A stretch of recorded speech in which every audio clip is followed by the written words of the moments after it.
Welcome back. The ride-sharing service Uber is in hot water after a data breach cover-up. As RT America's Natasha Sweatte reports, multiple lawsuits and fines are piling up after the hack was hidden for nearly 12 months. A massive data breach hacked into a whopping 57 million people's Uber accounts.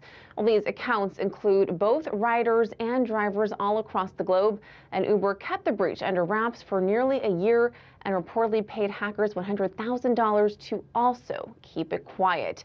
But now the San Francisco-based company is coming clean. A twist in the story, the CEO claims that he wasn't aware of the breach as he was only hired this past June. In a blog post Tuesday, he addresses the breach, saying, quote, "You may be asking why we are just talking about this now a year later. I had the same question, so I immediately asked for a thorough investigation of what happened and how we handled it." This particular heist took the names, email addresses, and mobile phone numbers of 57 million people. Hackers also nabbed the driver's license numbers of 600,000 drivers in the U.S. After firing the chief security officer and lawyer who signed off on the cover-up, the CEO continued in his statement that, quote, "None of this should have happened, and I will not make excuses for it. While I can't erase the past, I can commit on behalf of every Uber employee that we will learn from our mistakes." However, this isn't the first data breach Uber has experienced.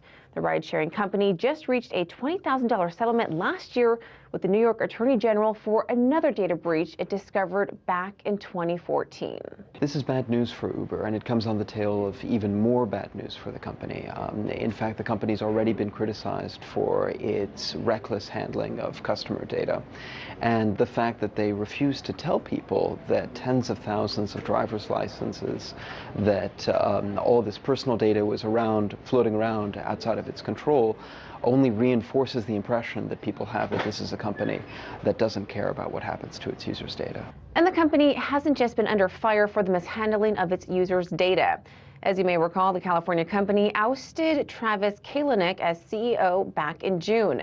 This after an internal investigation concluded that he had built a culture that allowed female workers to be sexually harassed.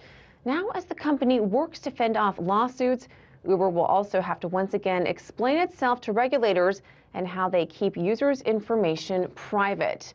Well, no word yet on the final official cost of this cover-up, but the New York Attorney General's office is investigating and has been loud and clear the company will face greater fines for not being forthcoming about the breach.